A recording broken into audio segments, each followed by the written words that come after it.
sisters, mothers, daughters out of sight. Their voices echo, brave and bold. Every face upon the missing wall has a name, a dream, a beating heart. We won't let their memory fall. Each one precious from the start. They matter, every single soul. They matter, we won't let go. Stand up, speak out, don't turn away. Search for justice every day. They matter, and we'll never stop the fight.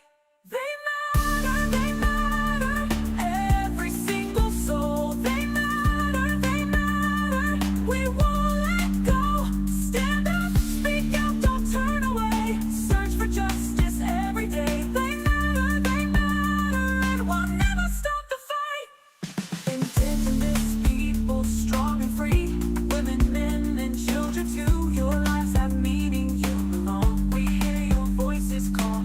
All lives matter in this sacred space. Every soul within our human race. True Sahnish Scouts unite. We are family, we'll make this right. We will stand up and join the fight. Fight on!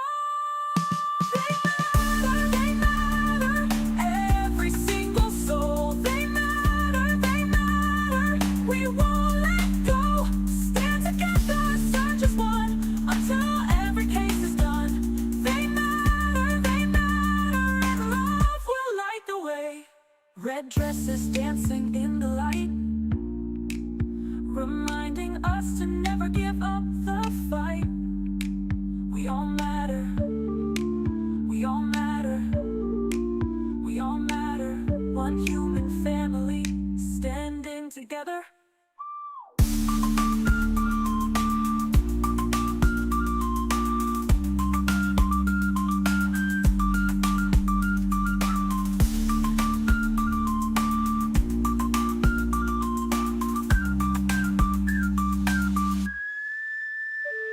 Red dresses dancing in the light, reminding us to never give up the fight.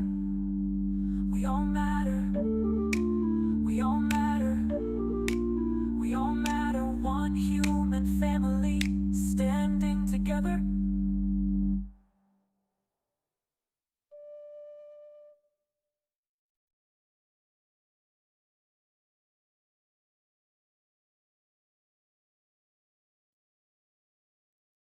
Live on the air, it's Trial Junkies United with your host, Z.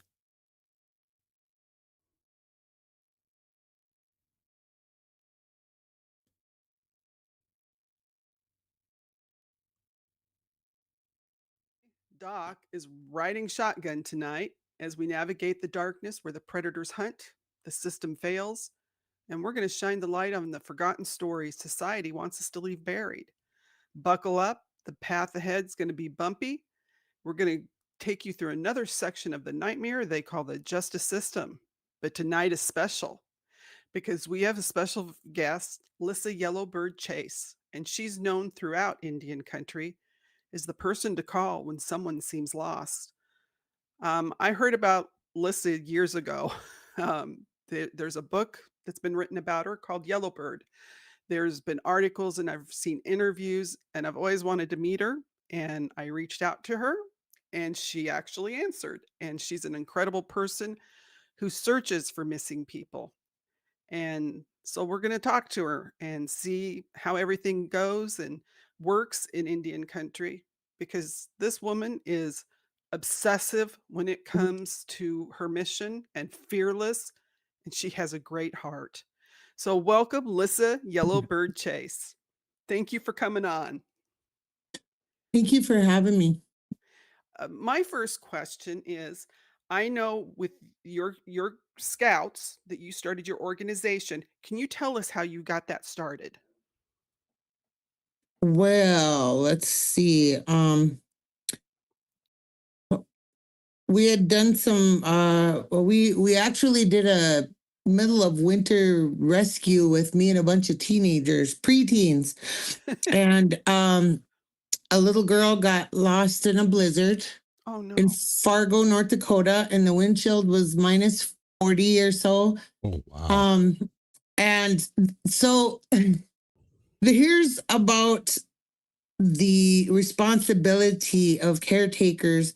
I lived in an apartment and somebody buzzed my door, and it was a lady, and she says, can you let us in to go listen to your neighbors through, like through the door? And I said, for what? Because even as a neighbor to people, you get worried about child protection, and we've all been, skimmed through different things like that. So I was very protective of my neighbor. Found out that the school bus had dropped this little girl off outside the building when the protocol is to wait for the kids to get inside.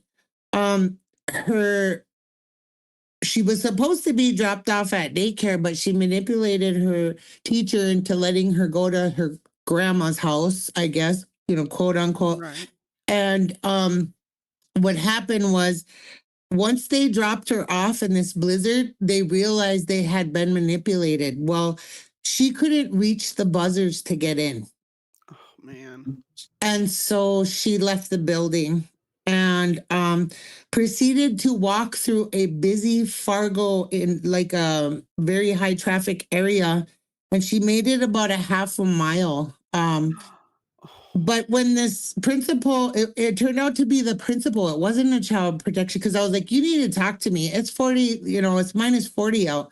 And she started crying. She was with the teacher and she says, we let her go to a destination she was not supposed to be at. And I said, you called the police, right? And they were silent. I said, it's minus 40 out. This little girl can freeze to death in 5 minutes. And it's been 25 minutes. So just kind of like collectively, and I went into a room full, I don't know how many kids you guys got, but I had 3 boys. So I knew that I had basically 2 bedrooms in the back full of teenagers on those games. Mhm. And I said, everybody, I want coats, hats, jackets, get it. I want you to start, because we lived in a big apartment building. I want you to go building to building, running up and down the halls, screaming this little girl's name. And there was probably about 25 buildings. And then meet back at my apartment. Me and my son Obi are getting in the van, and we're going to start driving the major thoroughfares. We were stopping business to business.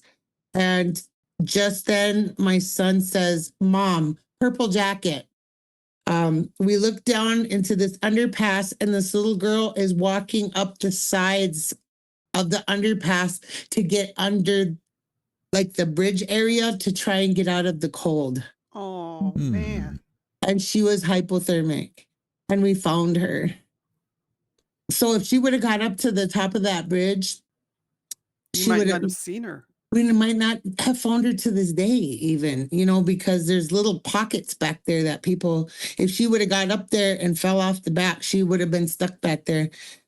Happy to say, I just checked her Facebook the other day. She's alive, well, she's employed, and she has 2 babies of her own now.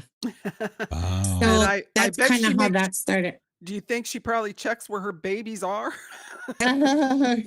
Oh, well, they're too little to get away from her, so, but yeah, I mean, that's kind of how it started. But there was some other cases before that kind of inspired thought, I guess. And then the real the real big case that we worked on like night and day for years was the Casey Clark case of a missing oil field worker that, went on missing status on my reservation. Right. So that was the thing that threw the door open, and once that case got some publicity, because I needed to expose some of the corruptive practices that contributed to why this kid went missing. So that got a lot of momentum after the New York Times made a story about that. Right. I don't know if you saw it, but they did a video story on that. And that threw the door wide open again. And all these people that had missing loved ones started reaching out to me. And they're like, hey, you seem to be the only person that listens or gets results or pursues this. And we really need your help. And it was just kind of crazy at first. Like, my phone was always ringing. And like you mentioned before, I always answer my phone. If I don't answer, that means I'm either on the phone or, in a meeting or something, because I always answer my phone. And that phone didn't stop ringing until recently it started to slow down. That was back in 2012. So you got to think of the time frame here. We're in late 225. So finally it's slowing down, but a lot of people had heard about that. And now the movement has started, the awareness part. We're done with the awareness part. People have finally woken up. And Right. But you started before the movement, yes. because 2012, we had Cola Shippentower on last week, and she said that she remembers hearing of the MMIW around 2016. So Yes. you were ahead of your times. Yeah. I seem to have that issue on a lot of topics. Well, and you've actually changed it a little bit because you go with MMEIR. Can you explain what that stands for instead of the MM just IW or IP? um MMEIR stands for Missing, Murdered, and Exploited Indigenous Relatives, because it all starts with the exploitation. It started with exploitation 500 years ago, and that's still the topic of why people go missing, murdered, and are exploited, because of the factor of the sexual exploitation, occupational, all of that. It all started with exploitation, and I think once we like encompass that thought into how we move forward, and people recognize how we contribute to exploitation. There's exploitation happening under people's noses. We have exploitation with our elders, and Right. and through that, with our children. But with that being said, nobody realizes that we have programs, companies that say, oh, we're here to help the elders. We're here to do this. We're here to do that. They're not doing it. And there's no system of checks and balances. So these elders are being exploited, not only by programming and government oversight, they're also being exploited by their own communities, their own relatives. They've become a vulnerable pack of people that have been stolen from. People, they need care, so people will move in with them and they take over their homes. I've seen people's elders' homes turn into trap houses real quick. Oh um man. and so this is the sad side of exploitation, but this is actually what happened to the people 500 years ago as well. We Right. were the ones that were rich with resources, and like I live in an oil area. They're still exploiting the people. We don't know how much oil they're taking out of here, but we're not seeing any benefit. Right. Not us bottom feeders. um Right. and I'm serious about that. So like, Yeah. when people, and I'm not a political person, but when Trump won this last election, and people were like, oh, he's cutting programs, he's doing this, he's doing that, and we were all supposed to be collectively getting ready to gang stalk a political party based on their political affiliation. And I'm like, you know what? They're cutting our programs. They're doing this. You know what? I never benefited from any of that. I'm a bottom feeder, so this doesn't affect me.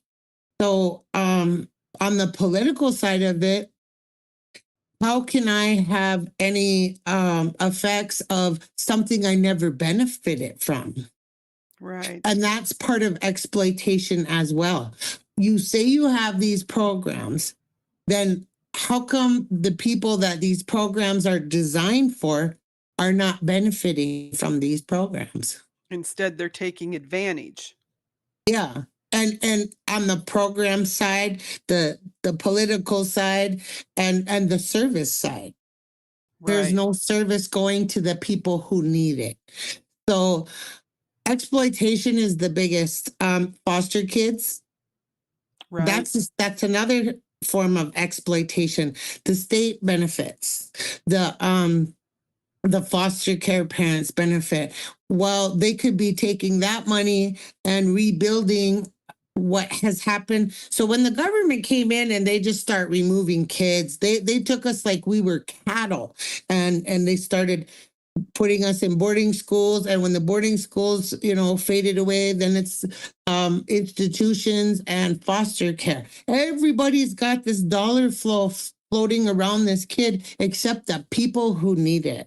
Why aren't we putting that money into family reunification programs? Why aren't we Right. putting that into, because not only are you traumatizing these parents, but you're traumatizing this child. Now we've got damaged people with no resources to make them better, but you have other people stepping in saying, I could do a better job.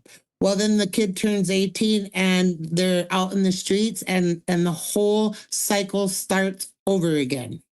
Yeah, because when they turn 18, they just get rid of them out of foster care. And Yeah, if they there's don't, no transition. and if they haven't had any, training, if they haven't had any help, well, then where do they go? They have nowhere to go. They're not able to function. A lot of them don't have the chance to go to college.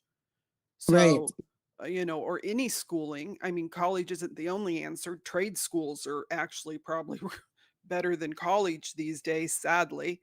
Um, I but if you don't have anybody helping you get there, if you're in a foster home where they're just getting a check from you and you age out, they don't care. They just want you gone so they can replace you with Yep. the next Where's the kid. next one? Yeah. Yeah. This is not a child to them. This is a mortgage. Yeah. It's the child number two is car payment 1 and 2. And foster child number 3 is the insurance coverage. So It's just a paycheck. It's it is. Yeah. They're not seeing a child, they're seeing a resource. Yeah. And that's Right. it. Yeah. And so that's when we talk about the generational trauma, and people are like, well, that happened so long. No, it's continually happening. And that's what people don't see. This is something that just keeps happening. And that's why it needs to be stopped. Right. I agree with that too, because so back when the government came and were forcibly removing kids to boarding schools, I find it amazing by the time that I was of elementary age, um, by that time, parents were willingly meeting the buses Oh, with these wow. kids Mhm. and our trunks of clothes. Oh, So that took a generation or two. And at first, people are terrified, you're taking my baby, blah, blah, blah. And then 1 or 2 generations later, they're literally delivering them. oh, that's and probably it was because that's just how they had been trained. This is how it Yes, goes. Just do it, you know. And it's then about programming. and then you wonder why some of the children were seeing runaways, because their parents, if they were in residential schools, they haven't been taught how to parent, you Right. know? We were taught then by, generation 1 or 2 that you just deliver these kids. This is the way it is. Yeah. Right. And And then, there's an awful lot of people that put their head in the sand too, and they that it's I keep on telling Z is that it's to most people that don't have it front and center and they're not being affected. It's a situation where it doesn't affect me. It's not a problem until it's a problem right. for me. Yeah. I mean, that's I get it. That's how an awful lot of people are, you know. And it's sad, but it's a realism. But that's why Right. we devote every Thursday night to Yep. the First Nations, Native, and Indigenous people, because we're not going to let them bury these stories. These have to be told. We have to Right. take We notice. We have to have put to it know what's back and hit happening, front and center, you know. because I don't think people realize that once it happens with this group of people, then it's going to happen with this group of people, and then someone's going to find a reason that this group of people, because they don't, when they see how easy it is to get away with it here and here, they're going to continue. And that's what I don't think people understand. Well, and that's the perfect example of that is like the new sober lodge fraud. You had, I don't know if you're familiar with this, but No. especially down south, um, it's the biggest Medicaid welfare fraud in America at this point.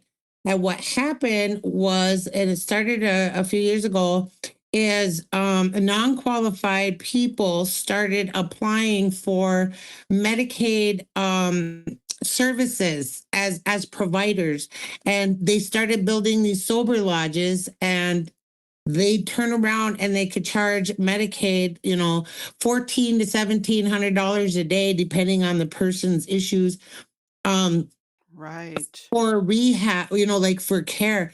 So these predators basically started buying and renting these vans, and they started picking up, and because this is directed at Native Americans, they were picking Native Americans off the streets, and they were putting them in these rented homes, and it got up to the population size went from private homes where they were buying out or mortgaging old hotels and motels that had shut down. Right. And they were literally taking all these people and throwing them in there, and they were making Medicaid claims, you know, in these thousands of dollars per day amounts.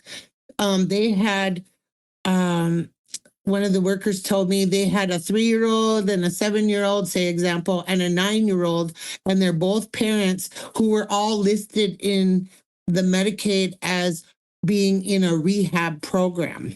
So you're talking, there's a family of 5, you're looking at $10,000 a day for one room. And what was the 7-year-old rehabbing from? Kool-Aid? Yeah. I mean, And the really astounding part of this is that they found that it was, you know, there was no services. These right. programs actually bought drugs and alcohol just to keep these guys in these residential things. Oh, I So they think were providing it, and they actually, people started dying. we had something similar here in Houston recently with a church that was running some kind of a scam, Yep, and they went in and broke it up, because I think some of those people were even disappearing, that's what happened here too. and they're The still people were, collecting on them. yep, yep. And so this started down south, like in the Albuquerque, the New Mexico, and Arizona area. So now these people have moved to California, Florida, Washington. They were signing contracts a couple years ago in South Dakota with some of the tribes there. And yeah, we Native Americans specifically became a target in that. And while they're shutting down, these organizations are moving from state to state, reopening. Wow. Wow. So exploitation is the major factor for all of this. Yep.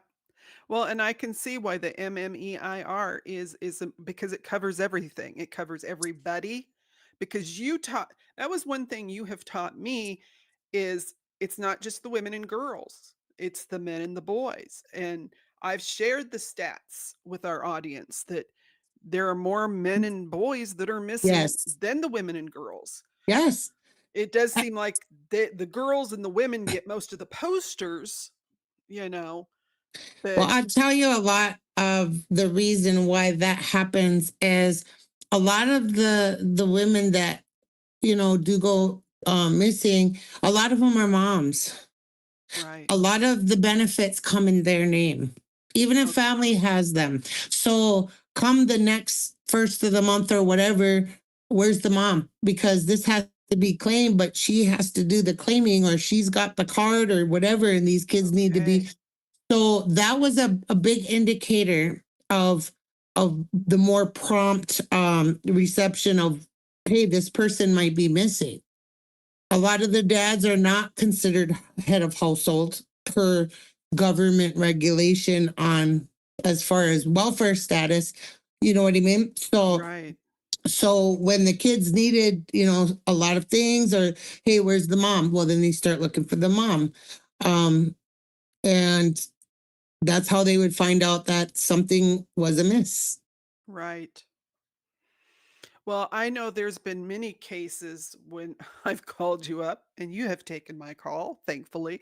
And I've said, Mhm. have you heard of, I was thinking of doing a story on this. And you're like, yeah, I was there. I was thinking of, yeah, I was there. Yeah. Pretty much in the Midwest, you've covered a lot of those cases, and Yeah. you've been there.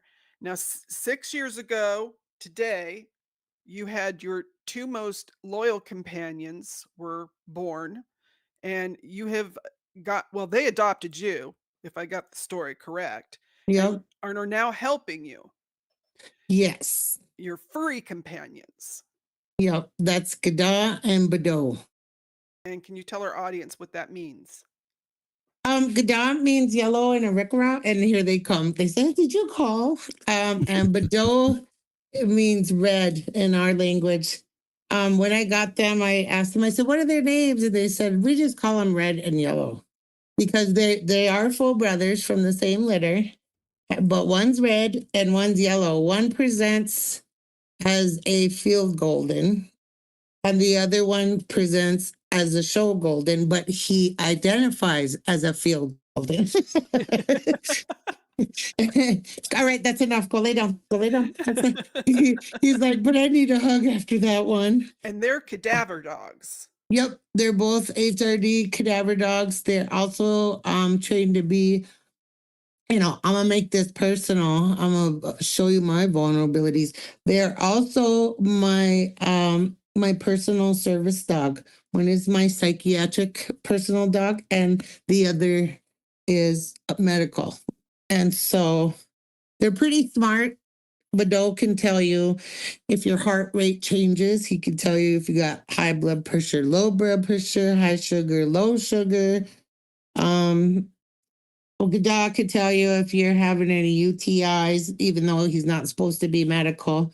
And he is there for like post trauma and anxiety.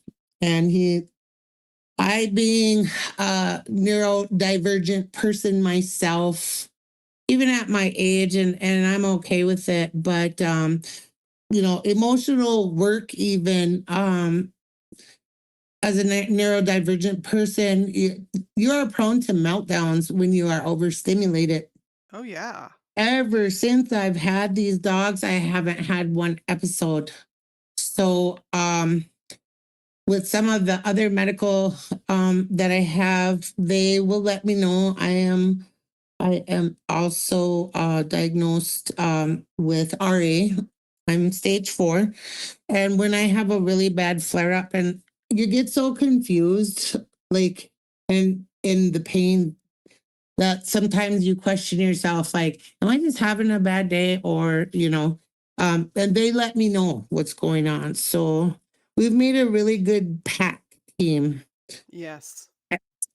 And yeah, these are my best friends. They are, I can't even say, like a lot of people say, these are like my own children. No, these are like my relatives, but they're not children to me. They're almost more equivalent, if you will. They're your siblings. Yeah, They're keeping an eye on you they are. So because you overwork yourself. Let's be honest. I do. And so truthfully, having your companions has really helped you in that Yes. aspect to kind of, you got to take care of them. They take care of you. Yes. There's a good good working relationship there. There really is, and it's very trusting. Very, very trusting. My mom sees me and the boys do different things together, and she's like, I just can't believe how much they trust you because I want to trim toe hairs or something. They just lay there. I can do whatever I want. Um, I was trimming toe hairs one day and I kind of nipped one of the tops of their toes, and it didn't like bleed or anything, but it nicked the skin. And I was like, oh my God, look what I did. He didn't even make a noise. He just accepted it. Never. And then when I went to do another foot, didn't even question it. So, I Yeah. mean, it's like, I don't know. We know it's a really tight relationship. And Did you hear that moo? That's our cat Moo. We- did your cat move? Yeah, No, we her can't. name's Moo because she's a little black and white cat. Oh, So we're talking about puppies. And Moo gets a little jealous. oh, yep, yep. It's like, But wait a second. the interesting thing I found was I know one of your cases you had been on a search with was Savannah. Was it Standing Bear that you guys did a search and you had the boys with you? Yes. And I remember seeing the flyer, and I thought this was a great point because going on a search, people, it's not glamorous, you know, but they said don't wear perfume, don't wear, a lot of any scents because the dogs have to be able to do their job. And I Yeah. thought that was so smart. And that's good information for anybody that ever wants to go help on a search is to remember, especially Say when there's dogs. yes. You don't need to be glammed up anyway because there's nothing glamorous about what we do. And yeah, so Yeah, over the course, I got a picture on screen of you with tools over your shoulder in a field walking. oh, yep, yep, that was by the Little Missouri. Um, yeah, you have to be, well, like I told a reporter that came from New York one time. It wasn't the New York Times, it was another agency, but when she came out and she was like, so what do we, I said, okay, Miss New York, I'm going to tell you right now, don't bring your high heeled hiking boots. You need, you need real shoes. You can forget the lip gloss and all the glam. And she showed up with that. And then she couldn't get up. We were out there in the butte. So she said, I get it. I get it now. And I was like, yeah. There's nothing glamorous about what we do. This is actually when somebody invites you, and this is really important to remember, especially with Native people. And I'm sure, after our African American community and all the other, and those are our relatives too. But the other cultures, you have to be so mindful because this is a spiritual event that you have been invited to, you know, and you need to walk that way. And it's very humble. You don't go to a ceremony for any of my people and see people glammed up. It's real humble and it's very, very basic. And so when I'm on searches, I tell people, listen, how I do this is I connect to the land. When I'm there, I don't need somebody in my ear going, and what about this? And what about that? And or trying to do an interview or, nope, nope. Everybody, I want you to stand here and be still. I want you to connect with this land, with our mother. I want you to hear the birds. I want you to hear the grass. I want you to hear the leaves. If there's water running in this area, what connect with it because this is our mother and she speaks to us. Right. How are you going to hear what she's saying if you're over there blabbing away or putting your lip gloss on or trying to fix a one of those bushy lashes or you know what I mean? Like this is Right. not the time. This is the time of connection and everybody pull away from each other. Get out of each other's bubble. Right. I listen to the snakes.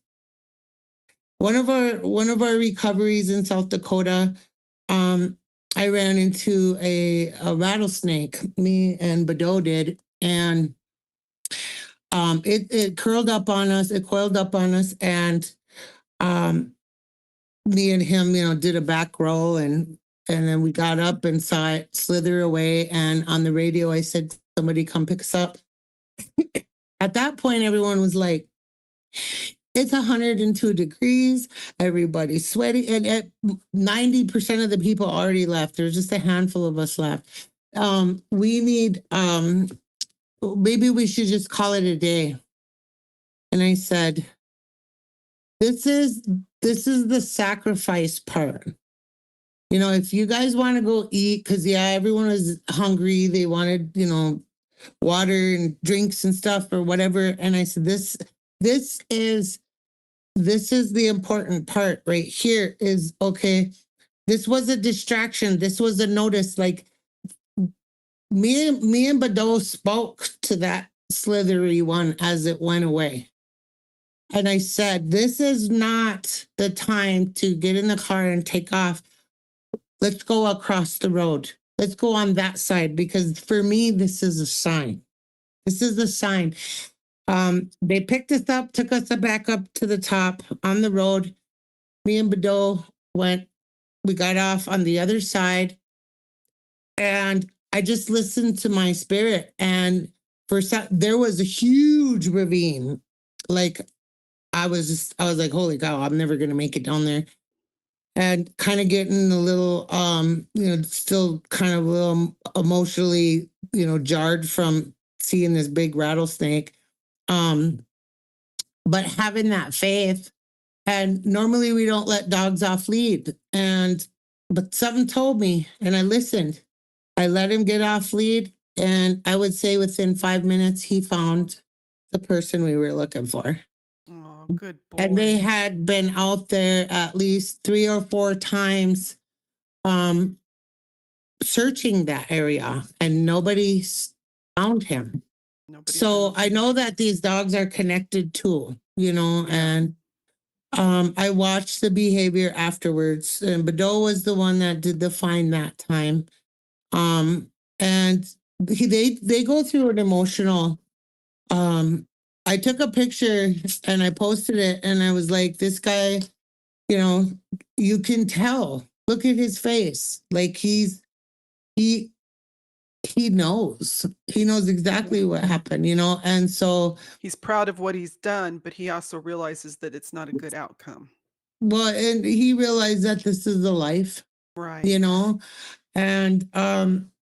And so then afterwards, once we're able to bring this person, we know that they're on their way home. We do the extras. Yes, we'll go, even if it's they make a perimeter for their investigatory area. Right. We go around that whole area. I talk to those people. I say, hey, let's just say Melissa. When we find them, we know the protocol. We don't touch, we don't disturb, get the dogs out of the area. But I'll sit there, I'll stand there and I'll say, hey, we've been looking for you. It's time to come home now. Yeah. Your family's been waiting. Oh, I'm so glad that we found you now. And call that spirit back. Because Okay. families need the answers. They do. And so does that person's spirit. They've been out there doing whatever and wondering what happened. We don't know what trauma they went through, but they're on their way home now. It's safe now. We found you. They're coming. They're coming, and they're gonna, take you where you need to be, and then you're gonna be going back with your family where you're supposed to be. And I thank them. Thank you for letting us be a part of your journey home now.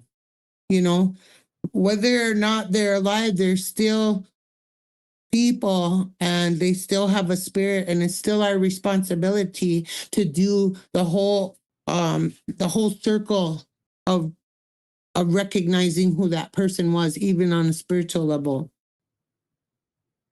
Yeah, so and that's why I'm sure it's hard to get people to assist, to be part of the group. that wants to go out and search, because all advocacy is great. We don't anyone that does any part of the advocacy work is good, you know, but just showing up for, let's say, a walk and never trying to do anything else, if you can ever volunteer for a search to help people like Lissa and others that have boots on the ground, they need help. Right. And people think that that they have to walk the buttes with us or miles after miles. Cause there's been I I think one of our biggest days was like 28 miles. Um and people think, oh well, I can't walk. I can't do that. No, but you can sit on a chair on the top of a hillside. So I'll give you an example from also a, a South Dakota reservation. All the AIM grandmas showed up, and they said, what can we do? And these guys are getting older, and a lot of them, we've followed the same lineal path through life. We were all together in Alcatraz when the occupation of Alcatraz. I was just a little kid, but I was there in the periphery of Wounded Knee, even on the administrative side, Standing Rock. So we've all kind of been on the same pathway. They show up to a search in South Dakota and they said, like, what can we do? We're here. You know what they did? They brought their lawn chairs and they went up to the tops of the hills. They had their binoculars. And while we were down in the valley doing foot searches, they sat up there and they made sure every searcher was accounted for. They were up there burning smudge, praying for us, keeping an eye on people, and making sandwiches. Well, the sandwiches and keeping an eye out for snakes would be Yeah. yeah, keep I an eye don't on think their everyone. binoculars are that good, but Because Fala, one of my mods, said that yeah, you need to have Lissa help me with the snakes, because she didn't think she'd be that calm. Fala, yeah, thank you for posting. That is Lissa's PayPal account. If anyone can donate, please do. She doesn't make money off this. She does this because she has a generous heart, because these are people, they don't have money, but they don't. they're not getting help from the authorities. So they're having to turn to the people that will actually go out and care. This costs Lissa money, but to her it's worth it because it's her mission. Yeah, it's a spiritual calling, and there's no safer space because, like, when people say, "Okay, I'm going to address something," a lot of people think about but never talk about. Okay. Because I've had done presentations in different communities, and I say, bring your kids. If they're over 12, bring your kids. And the parents say, and they say, why? I said, because it's always the kids that find. The person that found the young lady in the truck up here on my reservation was a 12-year-old girl with 30 minutes of sonar training who just got on the boat with us this morning or that morning, and or 20 minutes of traiing. And she found that vehicle. Olivia Standing Bear, right? We covered that story. No, it wasn't Standing Bear, it's Olivia. What is her name? Now you messed me up. I'm sorry. Lone Bear. Lone Bear. But Olivia, she was didn't she have 5 children? I think she had like 7. Oh, okay. One passed away. Oh. But a 12-year-old, you guys.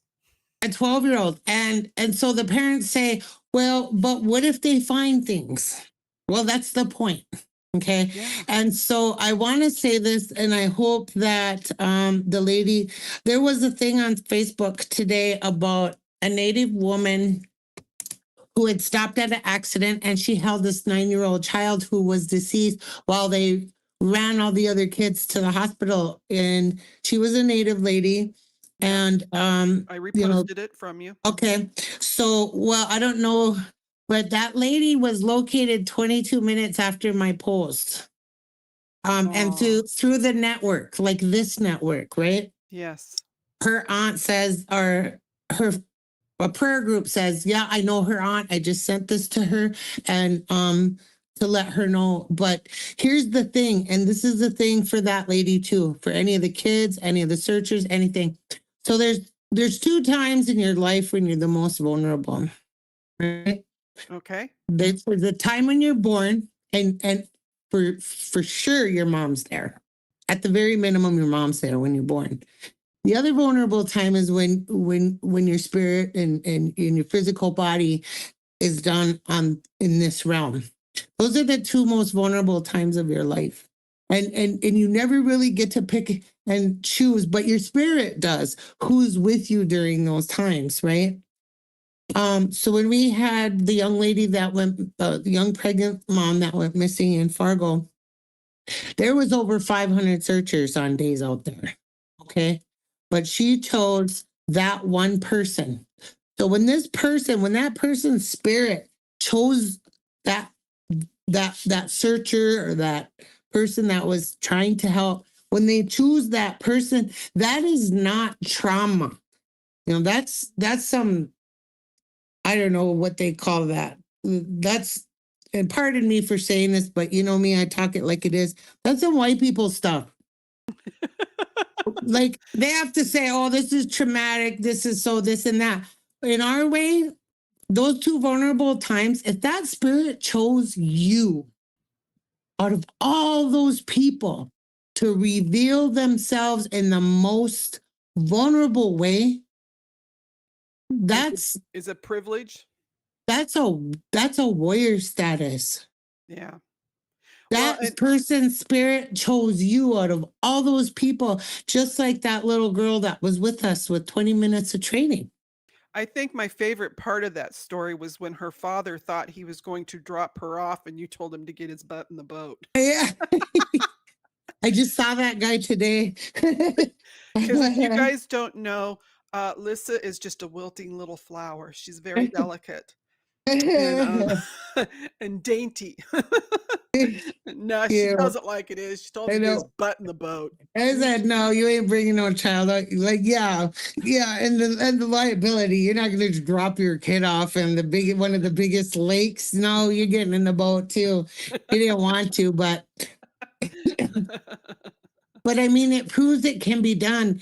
And this young lady, now she's an adult, but she never felt fear. She never was scared. She never felt like she was, like Right. like got any kind of scary, spooky story, movie stuff. Nothing like that. She did a good deed, and she never really got the accolades that she deserved for being that hero that day. But and not that that's what we're there for, Well, but it's encouraging to if other she if kids. she looks at the story we did on that case, we gave her the accolades. Oh, cool. We shouted her out. Nice. And they deserve that, Yeah. and so people need to view, like, if you go out and looking, isn't that the goal? Yeah. Is to bring that person. So like if people are considering that trauma, I guess you don't belong there. Yeah. Your spooky story can be on HBO, I guess, but and then you got to think that these families are allowing you into their circle at one of the most vulnerable times of their lives too. And it's Um, something none of you will ever forget. yeah, so it's to be respectful, to be mindful, and to get this job done for the family so that they can move on, which really doesn't happen. It scars family for life. But Yeah. in the course of doing this work, in the very beginning, it became like a one generation deal, immediate. This person's missing, let's go find them. So we did. Now that I've been doing this work for this long, you're seeing how this has hit every generation. Right. You got the mom, the cousin, the brother, the uncle, and some of their kids. And it's just like, this is an epidemic. Yes, it is. And it needs a lot of attention. It needs the right attention. And, everybody's been riding on this social media frenzy of, oh, missing and murdered. It's more than that. Prayers are appreciated, but we need action. This is You need the boots on the awareness part is done. you need boots on the ground. Yes. Because you suggested I get in touch with Melissa Storbakken because her brother David's still missing, and Yes. she's having the worst time getting people out in Minnesota to help her look for David. Right. Um, David needs to be found. Yes. Um, I She's have at the top of my list, just so you know. Oh, I know he is. I know he is, Lissa, and I know right now you're having a vehicle issue I because don't even want to talk about that. we won't, but I'm just saying that's why you're not out there already is because Right. of that. And And so it's getting cold. yeah, The fall is here, and we're in the northern hemispheres here. So the families that have been waiting, once snow flies, then we're waiting till next spring. right.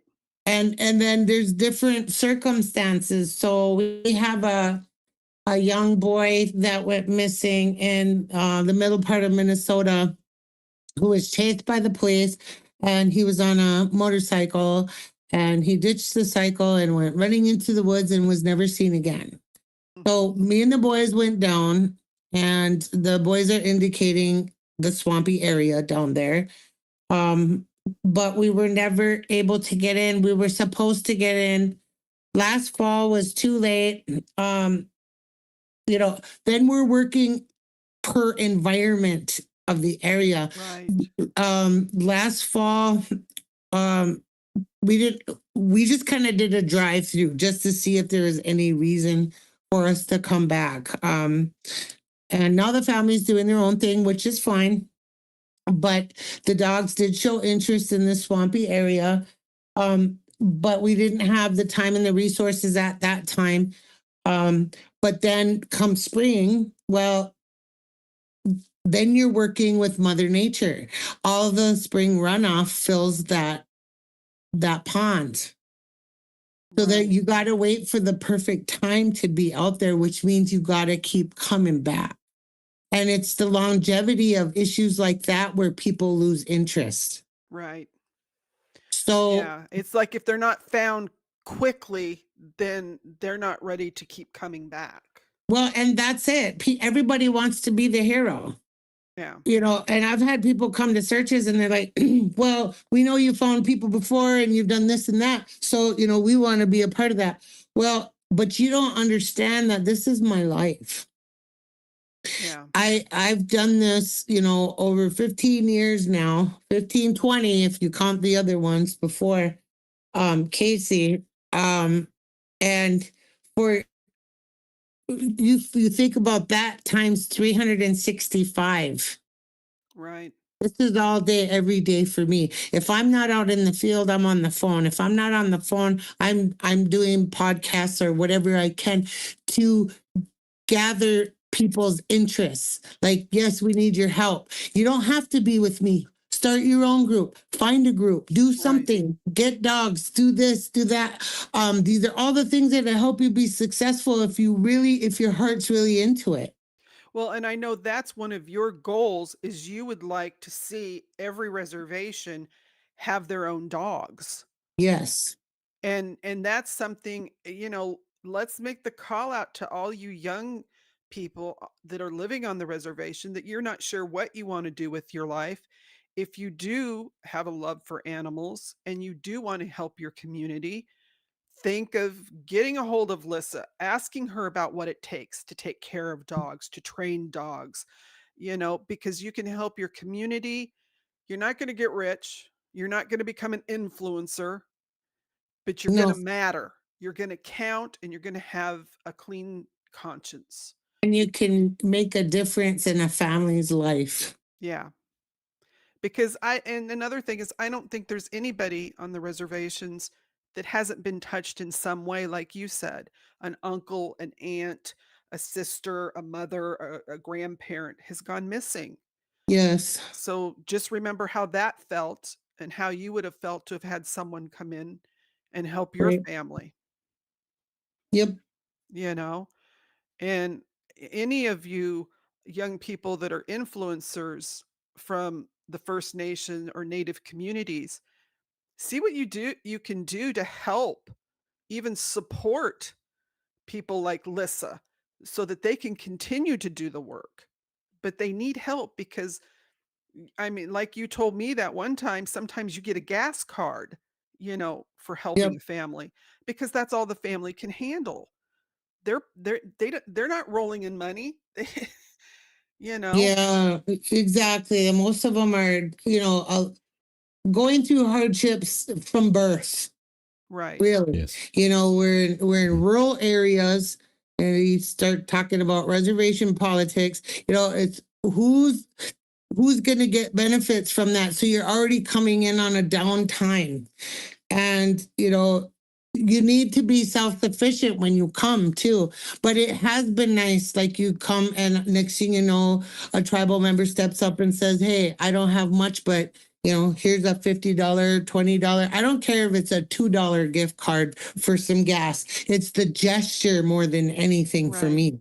And that these guys have nothing, and but yet they're still trying to accommodate the best they can. And it's not about us, it's about them. So the biggest hardship for me is leaving and not finding the person that they love. That's I the biggest. Yeah, I have a Fowla says, Yeah. "For those of us on the other side of the country, what's the best thing we can do to help? Donations?" That donations, I'm going to stress too, prayer really helps. I'm going to tell you, there's times where I've been on my last emotional, like, link to the world almost, and I'm ready to cry, and I'm feeling for this family, and I know that I got to leave tonight. And there's been times I've been in the middle of a emotional turmoil, and I have felt those prayers just hit me out of nowhere. And it's like, no, you can keep going. It's right over here. Just keep, like, and you feel that love, you feel that connection. I'm really into that universal energy stuff. I'm Okay. not gonna lie. The gas money, food, dog food, anything, whatever it takes, because it does take a lot to take care of these dogs. Yeah, Mhm. they're not just dogs. You got to be fit dogs. They have to have, top of Right. that. We get shots for them for all parts of the country, because Right. there's different things all over that. These guys have had Rocky Mountain spotted fever twice. I've had it 4 times. And that's from ticks. So there's a lot going on here. But I guess if I had to ask, like, honestly, if the minimum you could do, a prayer. If Okay. you can help financially, you can help, with, I've gotten some different things. I've had people offer to make, like, moccasin. They haven't come yet, but little moccasin shoes for the boys. People don't even, they think it's like kind of cute or whatever. You don't know how those help when we're out there. Oh, Like I little never dog thought of shoe. that. Yeah, we're out there in the elements, and there's cactuses, and there's bugs, and there's scorpions down south, and different. Yeah, Okay, people. that's something. Mm. We've Um, gotten if anybody homemade knows how stuff. to do an Amazon wish list and how that all works, we need to get Lissa set up on an Amazon wish list. Where you I think I have one, and I can send you the link, but I just want to make sure that, because I haven't. I think I made that like 3 years ago, and Okay. Well, get it updated because get some stuff on there for the dogs. okay, And also with the wish list, you guys can do uh credit cards, like, because you can do a gift A card. gift card for, send a gift Yeah. card via oh, So we'll get Amazon. that information from Lissa and get that out there so that, the prayers and if we can, if any of us can help, let's do that because this work is important because not enough people are out there looking. And right, and Lissa is willing to do it and she does do it. And so that's why we want to support her in any way we can. Got a couple of people in the chat that is saying, "Wow, I think I love Lissa." I love you And too. another one said, "I saw her first." Trust me, you guys, I'm fangirling out because I have wanted to meet Lissa for a long time. And like I said, when she took my first message and I actually got to communicate with her, it was a little mind blowing for me because it was like I can remember my mama and I watching you. So Wow. yeah. So to me Aw, this is fascinating. Yeah, I think you're nice. incredible. Uh Thank you. it's already 9 o'clock, and I know you haven't been feeling good, so Mm, I don't want to keep you too much longer. I, um, let me quickly go over some missing people because we do this every show, okay. and then we will wind up our show, and you're going to come back. Yeah, 'Cause- we'd love to have you back. Yeah. yeah, because we didn't even get to talk about the steps of what to do when you have someone going missing. Because we'll do that next time. Maybe next time you can bring on some of my little proteges. That would be great. Let's Yeah. I shouldn't say little. They're actually a really big deal to me. And I love every one of them because some of the learning experience might be helpful. And I'm not trying to overstate like my part, but like my mind has developed so far in this realm of the world that I do forget some of the little things that are very important steps to take when your loved one goes missing. And some of the helpers, and they've even come up with extra ideas to add to the package. Well, someday we need to sit down and make like a book or something for families, like an ebook even. Well, because I sent you Cola Shipping Tower. Her advocacy is mostly on preventive right now because she with her background. So I sent you Awesome. her form that she has where you fill it out ahead of Yep. time so that people can know your passwords because that's the case I was following in Fort Worth. The mother didn't have the passwords to the phones or anything. So Ah, all of that's important. yes. Um, so, and we will, you pick out some of your proteges and we will definitely do that. But one of our first missing people is Nate. Now, Doc, did you say you thought it was Pirin? Is how you say the last Pirine. name? Pirine. Pirine. It's Yeah. Perini. She's from Aurora, Colorado. She went missing on August 13th, 2025. Her nickname is Naughty. She has long brown hair, honey brown eyes. You know her sister put that in there. 5'4", 110 pounds. She was last seen at the intersection of Colfax and Dallas. And they don't have the police numbers. They have their cell phone numbers. Jason and Freda, 720-501-0972 and 720-309-8660. She has a heart on her middle knuckle, and on the right side, she has Armani, and on the back of her legs, she has a tattoo, and she has stars on her arm and has a rose. So it's important that we got to know what the tattoos and the scars are. That's very important when you're trying to find someone. Our next person is, let me see. My pictures got a little mixed up. Matthew Frost. Matthew Frost. He's 36. He's also from Colorado Springs. He was last seen September 7th. So he's from the Southern Ute tribe. He's 5'5", 157 pounds, black hair, brown eyes. He was wearing a black polo t-shirt, blue jeans, blue and white Nike Air Max tennis shoes. He was located toward 19th and West Colorado Avenue near Old Colorado City. Contact the Colorado Police at 719-444-7000 or just call 911, you guys, if you see someone. We have our next person would be okay, there we go. Ashton Henry Sr. He's 31. He goes by Jay. He's been missing since July 6th of 2025 from Spider Rock, Arizona. He has brown eyes, black hair, 6 foot, 170 pounds. He was wearing a black t-shirt, blue jeans, white Nike Air Force shoes. He has the tattoo LA on his right forearm, J on his hand, Chinle, Chinle, Arizona, near his right thumb, a teardrop near his right eye. He was last seen in Spider Rock area of Arizona. They said it's very remote and rugged out there in the Navajo Nation.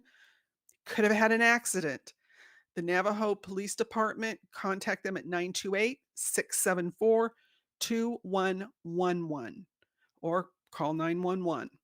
Now, our last person we have is Alexis Blaine. She's 16 years old, you guys, and she's from Sackton, Arizona. She went missing September 6th. She's 5'3", 100 pounds, black hair, brown eyes. She has a piercing on her left cheek. She was wearing a navy blue sweater, black pants. Get a hold of the Gila River Police Department at 520-562-4511 or the tip line at 520-562-7144. Remember, if they left voluntarily or involuntarily, it doesn't matter because they could have gotten to a bad situation after they left. We want to remember, put those cell phones down when you're out and about because you might spot someone and be able to save a life, and that's what matters. Yep. We want to thank Lissa so much for coming on and hanging out with us, and she's going to come back with some of her proteges, one or two, where we can chat and go over the steps we need to take because this is important. And I really wanted to see you guys. We're building this community to see what we can do to help. As soon as I get Alyssa's, Amazon wish list, we're going to get it out to you in our Discord server and on our Facebook page. Let's support her in her endeavors because lives matter, families matter. There's no shame ever on a victim in our community. We don't allow it.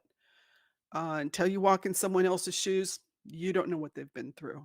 So remember our hashtag, silence is betrayal. If you know something, speak up. We're not going to have you be quiet. So Lissa's work really reminds us of a harsh truth. Every killer depends on your silence. Don't be silent. We don't want to share stories of deaths or disappearance or trafficking. If you see something, you say something. Speak up because it never was a mannequin. It never is, you guys. It's a person. And there's a family that's having their heart ripped out. So I want you guys to remember that. Did we lose Lissa? No, we still have her on There she is. OBS. Lissa, would you like to say any closing words, my dear? Oh, Whoops. there, I think we lost her. Ruh-roh.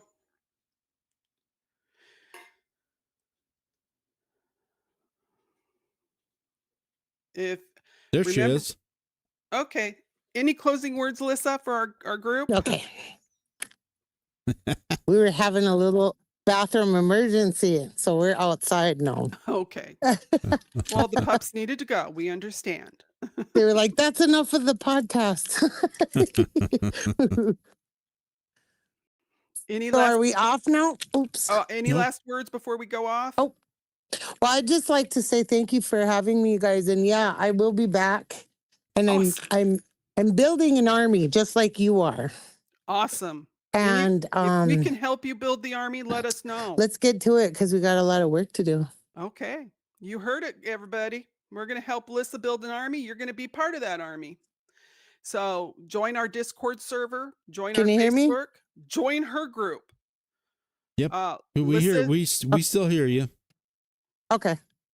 So we're going to go ahead and we're going to sign off, you guys, because I need to chat with Lissa.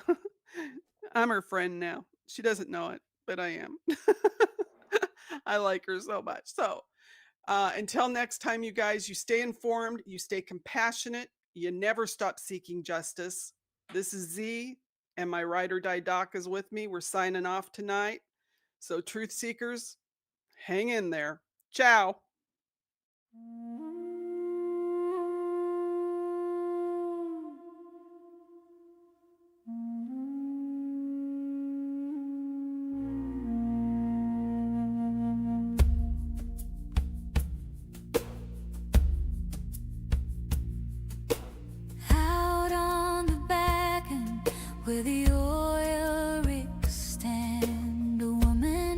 felt a calling from ancestral land.